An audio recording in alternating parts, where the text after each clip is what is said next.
Want to learn how to block users on Telegram? In some situations, Telegram should be used with caution because not all the users are polite and frequent messages might be irritating, so you might wish to block them. Hello everyone, welcome to Online Help Guide. Today in this video, I am going to show you how to block users on Telegram. So without any further ado, let's get started. Open your Telegram app on your device. Tap on Hamburger menu at the top left of your screen. Tap on Contacts from the panel. Tap the contact you want to block. Tap Profile or Username.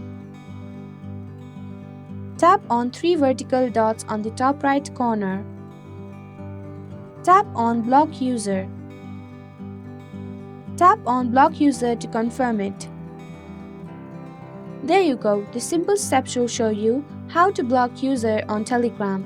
Thank you for watching Online Help Guide. Hope this video was helpful. If it was, then hit the like button and comment down if you have any questions or feedback. Also, if you are new to our channel, subscribe and hit the bell icon so that you don't miss our upcoming videos.